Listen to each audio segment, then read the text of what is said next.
تو ایسا کرنے پر کیوں مجبور ہے؟ کیونکہ کوئی پرندہ اس دیوانگی کا مرتکب نہیں؟ مان گیا، چیلوں کے گروہ سے آواز آئی۔ جس وقت لومڑ دیوانگی کے آزار سے مغلوب ہو کر روتے ہیں، ہم آپے میں نہیں رہتے آقا، ہم خود نہیں جانتے کہ یہ دیوانگی کیوں ہے۔ ہم گنہگار ضرور ہیں، لیکن کیوں ہیں؟ اس کا بھید ہم پر آج تک نہیں کھلا۔ کوئی ہمیں بتا سکے کہ ہم اس کا احسان ماننے کو تیار ہیں؟ اس وقت نجد کی رہنے والی ایک بلبل بولی، دوستو، میں ریگستان کی رہنے والی ہوں۔ میرے حلق میں ہدی اخوانوں کے نغمے ہیں اور میرے سینے میں انسان کے عشق کا لہو جم گیا ہے۔ میں صدیوں سے دیکھتی آئی ہوں اور تمہیں بتاتی ہوں کہ گدگی دیوانگی کا سراغ انسان کی پراگندگی میں ملے گا، اور انسان کے پاگل پن کی وجہ ایک ایسی قوت میں پنہاں ہے جو اگر آگے نہ جائے تو ریزہ ریزہ کرنے لگتی ہے۔ جنگل میں الو سب سے زیادہ پڑھا لکھا تھا، یکدم متوجہ ہوا۔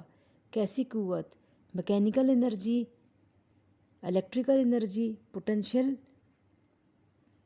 بلبل سرخ سینہ پھلا کر بولی، ان سب قوتوں کا مرکب تیار ہو تو انسان کی قوت کا اندازہ ہو سکتا ہے۔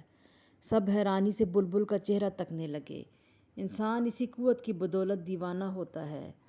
مان لو صاحبو، جب قوت کو نکلنے کا راستہ نہیں ملتا تو پھر وہ اس باسن کو توڑ دیتی ہے جس میں اسے جمع کیا جاتا ہے۔ تجھے کیسے پتہ چلا؟ کیسے؟ میں نجد کی رہنے والی ہوں۔ میرا شیخ جب تجارتی غرض سے دوسرے ملکوں کا سفر کرتا ہے تو مجھے سونے کے پنجرے میں ساتھ رکھتا ہے۔ ایک مرتبہ مجھے بنارس کے ایک سنیاسی نے بتایا تھا کہ انسان کے دیوانہ پن کی اصل وجہ کیا ہے۔ بول بتا سربستہ راز کھول۔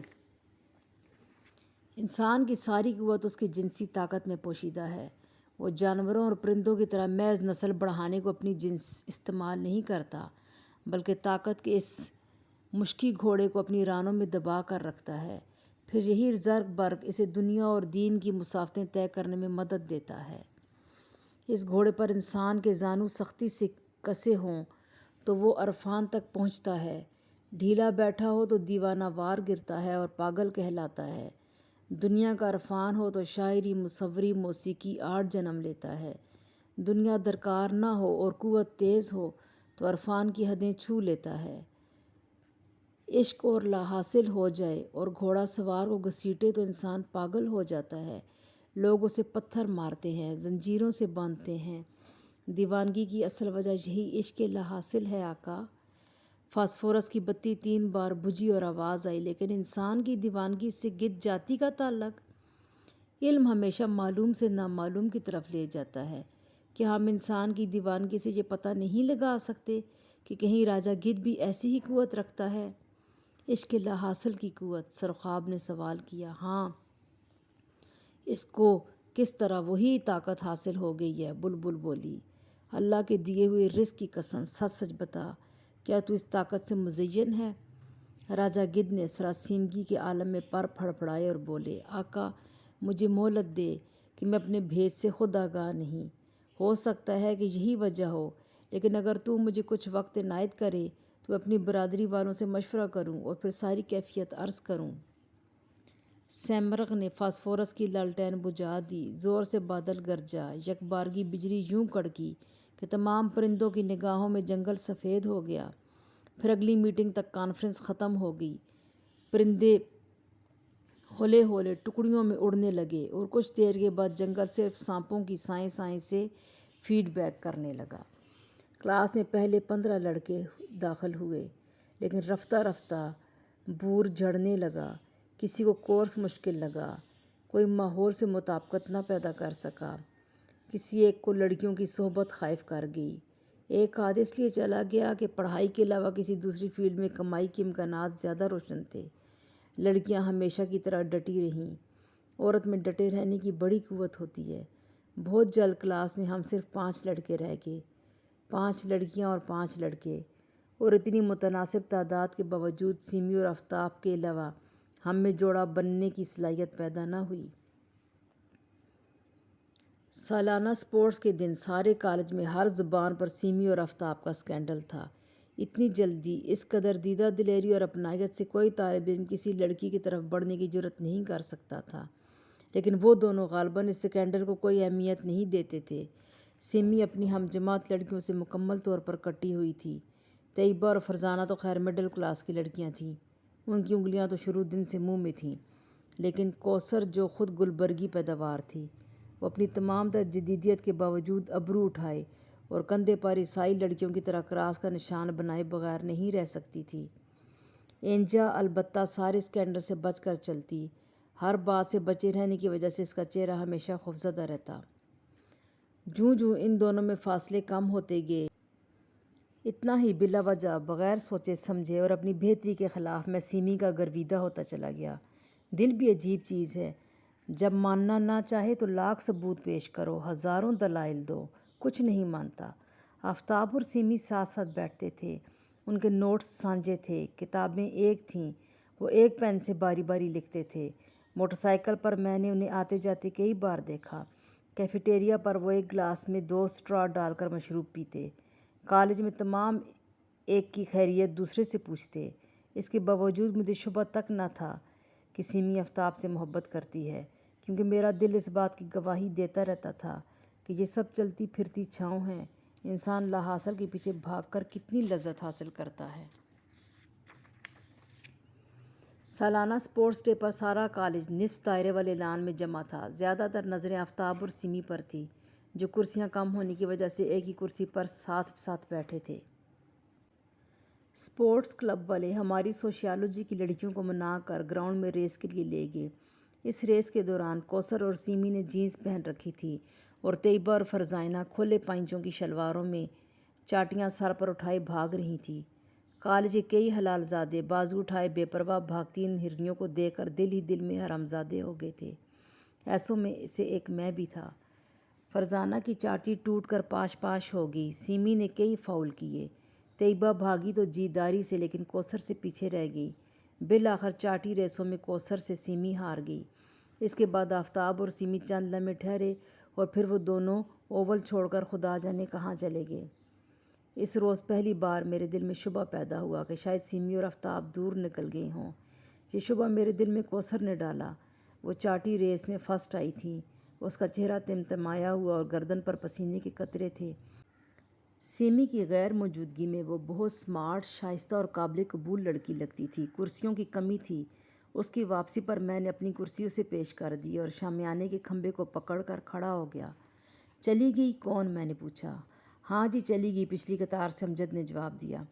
اس وقت ساری کلاس جھرمٹ میں بیٹھی ہوئی تھی۔ اور وہ بھی ساتھ گیا اس کا چمچہ؟ کوثر بولی۔ کیا؟ جمال نے جواب دیا۔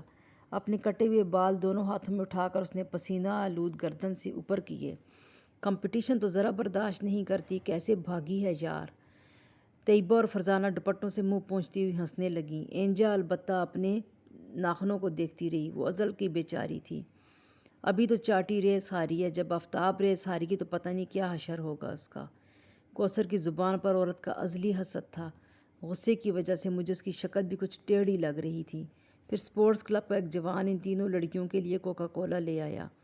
فرزانہ اور طیبہ تو شدید عصمت بچاؤ قسم کی لڑکیاں تھیں، انہوں نے کوکا کولا پینے سے انکار کر دیا، لیکن کوثر نے بوتل شکریہ کے ساتھ وصول کی۔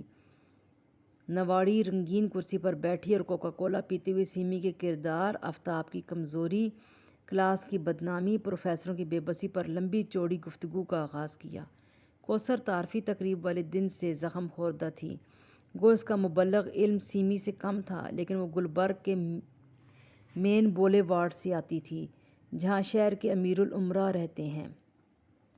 سیمی کے متعلق سن رکھا تھا کہ اس کے ابا کا گھر گلبرگ کی ایکسٹینشن نمبر 3 میں تھا۔ وہ ماں باپ کے پاس رہنے کے بجائے کسی ہاسٹل میں مقیم تھی۔ ایسی لڑکیاں پڑھنے تھوڑی آتی ہیں، اگر اس کو سنجیدگی سے پڑھنا ہوتا تو یہ گھر رہے، ہاسٹل میں رہتی ہے اسی لیے کہ آزادی ہو، اور کیا۔ بڑی دیر تک طیبہ اور فرزانہ کانوں کو ہاتھ لگاتی رہیں۔ دراصل ساری بات ڈگری کی ہوتی ہے۔ برقعے والیاں بے نقاب لمبی چوٹی والی کو آزاد سمجھتی ہیں، لمبی چوٹی والی کٹے بالوں والی کو بے حیا جانتی ہے۔ بال کٹی کا خیال ہوتا ہے کہ اس کے تو صرف بال ہی کٹے ہیں۔ اصل حرافہ تو وہ ہے جو دن کے وقت مسکارا بھی لگاتی ہے اور آئی شیڈو بھی۔ آئی شیڈو والی کو یقین ہوتا ہے کہ وہ بیچاری تو اللہ میاں کی گائے ہے، اصل میں تو وہ اچھال چھکا ہے جو دوپٹہ نہیں اوڑھتی۔ سی تھرو کپڑے پہنتی ہے اور سب کے سامنے سگریٹ پینے سے نہیں چوکتی۔ سگریٹ نوش بی بی کے سامنے وہ فسادن ہوتی ہے جو نامحرموں کے ساتھ بیٹھ کر بلیو فلم دیکھتی ہے، وغیرہ وغیرہ۔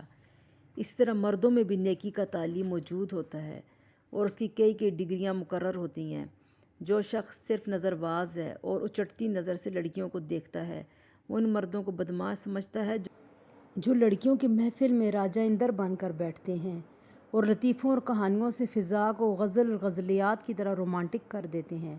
عورتوں سے باتیں کرنے کے رسیہ ان مردوں کو غنڈہ سمجھتے ہیں جو اندھیرے سویرے کواڑ کے پیچھے سیڑھیوں کے سائے میں غسل خانے کی سنک کے پاس چوری چھپے کسی لڑکی کو بازوؤں میں لے لیتے ہیں، اور وہ ان حضرات کو عادی مجرم سمجھتے ہیں جو کھلے بندوں عورتوں کو کاروں میں بٹھاتے اور ہوٹل کے کمرے بک کراتے ہیں۔ کھلے عاشق ان پر آوازیں کستے ہیں جو زنا کے مرتکب ہوتے ہیں، اور زناکار ان پر نکتہ چینی کر کے بے قیاس راحت محسوس کرتے ہیں جو زنا بالجبر کرتے ہیں اور قانون کی گرفت میں ملزم ٹھہرائے جاتے ہیں۔ یہ ساری باتیں اپنے آپ کو بری الذمہ کرنے کے لیے کی جاتی ہیں اور ان میں تمام لوگ سوسائٹی سے اپنے لیے اپروول کا ایک جائز طریقہ کار تلاش کرتے ہیں، ورنہ بات ساری ڈگری کی ہے۔ کسی کو ہلکا بخار ہوتا ہے، کسی کو تیز۔ کسی معاشرے میں شرافت کا درجہ متعین کرنا مشکل ہی نہیں بلکہ ناممکن بھی ہے۔ ہوا کیا ہے؟ آخر جمال نے سوال کیا۔ ہوا کیا نہیں؟ تم کسی فرسٹ ایئر کے لڑکے سے پوچھ لو، اسٹاف روم میں جا کر کسی کیمسٹری کے پروفیسر، حساب اردو کے پروفیسر سے پوچھ لو۔ سیمی بیگم کو عشق ہو گیا ہے آفتاب سے، کوثر بولی۔ ٹھن سے کسی نے میرے سر پر لوہے کی ہتھوڑی ماری۔ پہلی بار مجھے خیال آیا کہ شاید سیمی مجھ سے محبت نہ کر سکے۔ سب سے پہلے مجھے سیمی کے اظہار اشتہا نے متاثر کیا۔ وہ ہر وقت کچھ نہ کچھ کھاتی رہتی تھی یا کھانا چاہتی تھی۔ ہر عہد میں، ہر معاشرے میں مختلف عمر کی عورتیں اپنی اشتہا کی نمائش کرتی ہیں۔ جس عہد میں پردہ، عصمت، حیا پر زور دیا جاتا ہے، اس عہد میں عورت کی بھوک درپردہ ہو جاتی ہے۔ وہ نہ صرف عام محفلوں میں چڑی چوگا کھانے لگتی ہے بلکہ اشتہا کے اظہار سے بھی انہیں نفرت ہو جاتی ہے، کیونکہ ایک بھوک سے ہمیشہ دوسری بھوک کا سراغ چلتا ہے۔ پچھلی صدی میں بھوک کی نمائش جنسی آمادگی کے مترادف تھی۔ میلے ٹھیلوں پر یاروں سے لڈو جلیبیاں لے کر کھانے والی مردوں میں تو مقبول تھیں، لیکن اپنی ہم جنسوں میں وہ بڑی بدنام تھیں اور سسرال جا کر بسنا ان کے لیے مشکل تھا۔ لیکن اس دور کی ماڈرن لڑکی نے کھانے کے آداب ہوٹلوں سے سیکھے ہیں۔ ڈائننگ ٹیبل کی میز سے اخذ کیے جاتے ہیں۔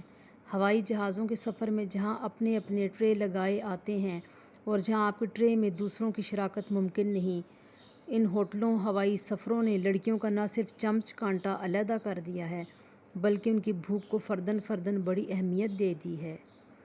اب بیف برگر چبانے والی، دھورے اسٹرا سے کوک پینے والی، زبان کے چٹخارے سے کون چاٹنے والی لڑکی ندیری نہیں، دل آویز ہے۔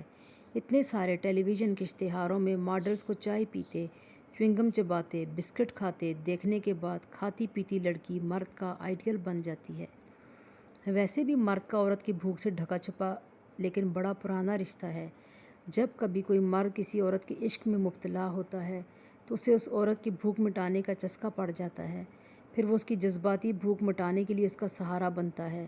ذہنی خلا جو بھوک ہی کی شکل ہے، ختم کرنے کو اس سے باتیں کرتا ہے، اس کی جذباتی بھوک کے لیے تفریح کا سامان مہیا کرتا ہے۔ جسمانی بھوک بچوں کا سبب بنتی ہے اور پھر یہی چھوٹی چھوٹی اشتہائیں ختم کرنے میں ان کی زندگی صرف ہو جاتی ہے۔ پرانے زمانے میں بھی شوہر اپنی ماؤں سے چھپ کر اپنی نو بہاتہ بیویوں کی ذہنی، جذباتی، جسمانی بھوک مٹانے اوپر والی منزل پر جاتے تو ان کے ہاتھ میں قلاقند کے دونے اور ملسری کے ہار ہوتے۔ آج بھی جب ملاقات ہوتی ہے تو کوک پلانے، کون کھلانے اور بیف برگر اڑانے کے لیے کسی ریسٹورانٹ میں جانا پڑتا ہے۔ کھانے والی کبھی بے ادا نہیں کرتی بلکہ کھلانے والا اسے اپنی نیک نصیبی سمجھتا ہے۔ ماڈرن لڑکی یہ بھید سمجھ گئی ہے کہ بھوک کا دکھلاوا مرد تک یہ پیغام پہنچاتا ہے کہ اگر وہ کھانے پینے میں سرگرم ہے تو جنسی بھوک میں مرد سے کم نہ ہوگی۔ وہ ایک سمبل سے اپنے تمام کوائف سمجھا دیتی ہے۔ اپنی بھوک کو نمایاں کرتے ہی آج کی لڑکی مرد کی بھوک میں برابر کی شریک ہونے کا وعدہ کرتی ہے۔ طیبہ، کوثر اور فرزانہ سے سیمی خوبصورت تو نہ تھی، لیکن وہ لباس میں، نشست و برخاست میں، گفتگو، کھانے پینے میں سب سے آگے تھی۔ جب کبھی وہ کلاس میں داخل ہوتی اس کے منہ میں چوئنگم ہوتی۔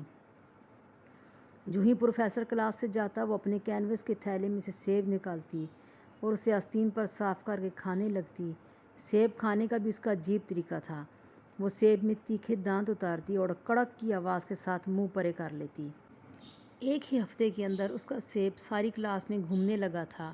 ایک بائٹ لے لو، ایک دن اس نے مجھ سے کہا۔ میں ایک ایسے گھر سے سوشیالوجی کی کلاس میں گیا تھا جہاں جھوٹے برتنوں میں کھانا گناہ ہوتا ہے۔ اس طرف سے کھا لو، میں نے یہاں سے نہیں کھایا۔ اس نے سیب کی صاف ستھری طرف پیش کر دی۔ میں نے سیب اس سے لیا اور عین وہاں دانت گاڑ دیے جہاں سے اس نے کڑاک سیب کاٹا تھا۔ بھوک کے معاملے میں وہ بہت بودھی تھی۔ وہ گھنٹے گھنٹے کے بعد بھوکی ہو جاتی، یا یوں سمجھیے یہ اس کا لاٹ تھا۔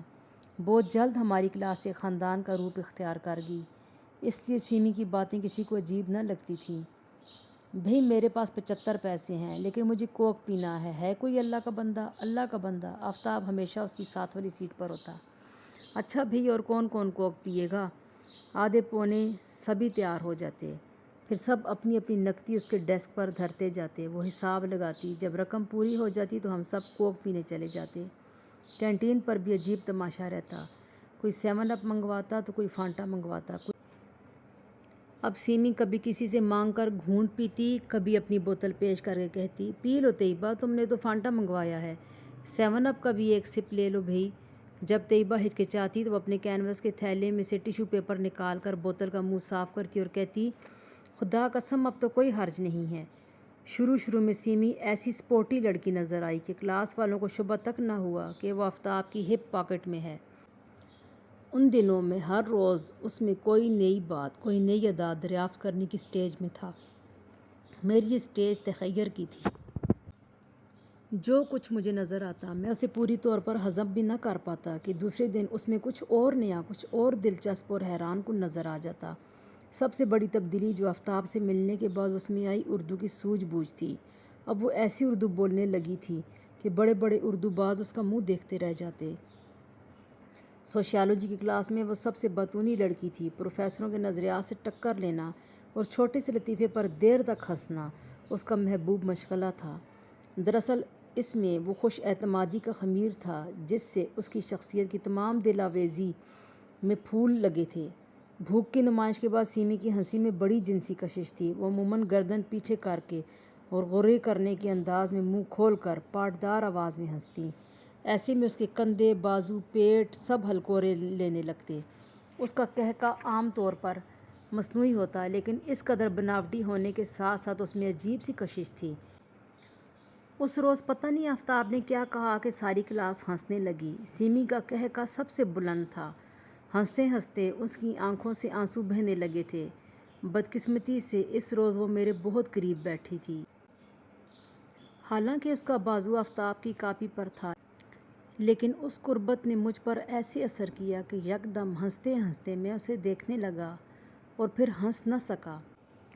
کچھ لمحے بڑے فیصلہ کن ہوتے ہیں۔ اس وقت یہ طے ہوتا ہے کہ کون شخص کس کا سیارہ بنایا جائے گا۔ جس طرح کسی خاص درجہ حرارت پر پہنچ کر ٹھوس مائع میں اور مائع گیس میں بدل جاتا ہے، اسی طرح کوئی خاص گھڑی بڑی نتیجہ خیز ہوتی ہے۔ اس وقت ایک قلب کی سوئیاں کسی دوسرے قلب کے تابع کر دی جاتی ہیں، پھر جو وقت پہلے کا رہتا ہے وہی وقت دوسرے قلب کی گھڑی بتاتی ہے۔ جو موسم، جو رت، جو دن پہلے قلب میں طلوع ہوتا ہے وہی دوسرے آئینے میں منعکس ہو جاتا ہے۔ دوسرے قلب کی اپنی زندگی ساکت ہو جاتی ہے۔ اس کے بعد اس میں صرف بازگشت کی آواز آتی ہے۔ جس وقت میں سیمی کے عشق میں مبتلا ہوا مجھے معلوم نہ تھا کہ وہ آفتاب کی محبت میں اس قدر دور نکل چکی ہے۔ دراصل سیمی جیسی لڑکیوں پر محبت کرنے کا کبھی شک گزر ہی نہیں سکتا۔ وہ لجاتی شرماتی تو ہے نہیں کہ آدمی اندازے لگا سکے۔ ہم 5 طالب علموں کے ساتھ اس کی خوب بحثہ بحثی رہتی تھی۔ فرزانہ اور طیبہ متوسط گھرانے کی لڑکیاں تھیں، اس لیے ان میں جرأت کی کمی بھی تھی اور سچائی کی بھی۔ کوثر درمیان میں تھی، کبھی ماڈرن ہو کر مذاق کر لیتی، کبھی دقیانوسی بن کر کسی بات پر منہ بنا لیتی۔